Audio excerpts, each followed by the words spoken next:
This morning with head and face injuries, the latest victim of a dog attack. It was thought she was set upon by her grandmother's Doberman.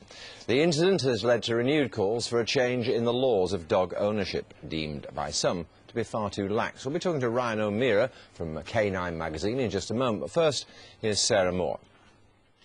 It's always been considered man's best friend, but this latest attack on a 3-year-old girl raises the issue once again of just how safe we are around dogs.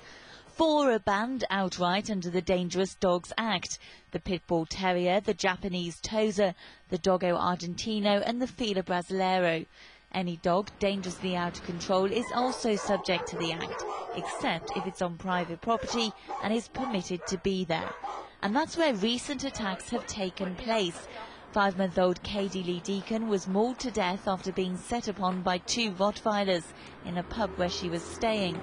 And 2-year-old Harvey Lawrence was attacked in his grandmother's home, also by a Rottweiler.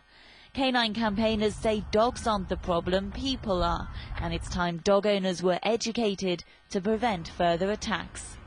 Well, as I indicate, joined now by Ryan O'Meara from K9 magazine. Ryan, thanks for being with us. I hear that phrase a lot. It's not the dogs, it's the people that are the problem. But surely there are some dogs that, no matter how well trained, will behave badly from time to time.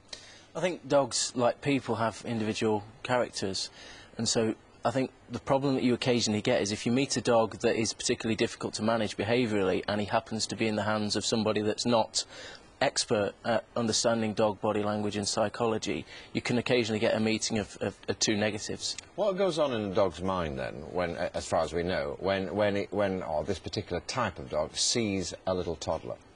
Well, I think, again, it's individual circumstances, but I think what you often hear in the wake of an attack such as this is it was unprovoked, it was frenzied, it came without warning, and that may appear to be the case to the sort of the untrained eye, but in nearly all cases the attack is provoked but not necessarily justified. So if I can give you an example, if a dog thinks you're threatening its territory and you are unable to read the signs that a dog is saying, actually, I'm quite upset, it's provoked in the dog's mind, but of course it's unjustified in human terms. And it sees a little toddler as something, to put it bluntly, it can have, whereas it wouldn't go for an adult in many circumstances.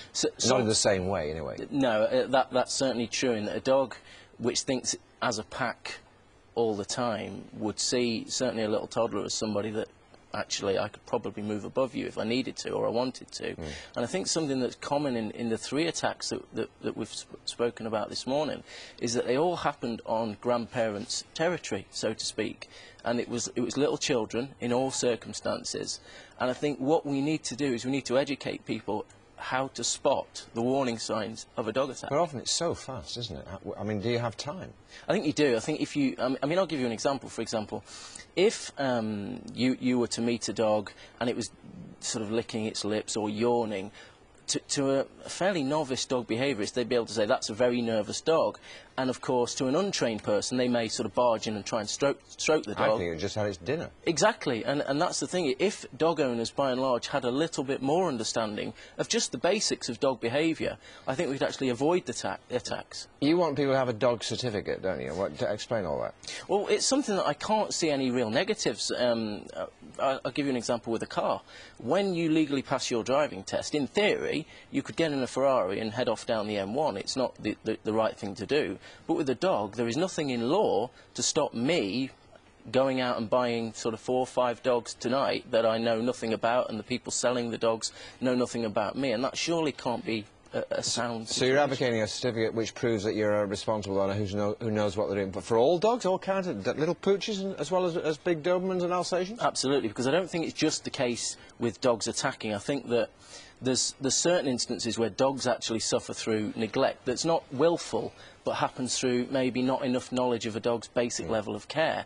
And I think with a theory exam, it would alert people to their obligations under the Dangerous Dogs Act, their obligations towards other members of society, and again, spotting dog body language and psychology, and just making sure we can avoid attacks, because it's one of those crimes, because it is a crime, ultimately, to allow your dog to be out of control, where there's actually nobody benefiting. The dog owner does not want their dog to attack children. Absolutely not. No one is at all.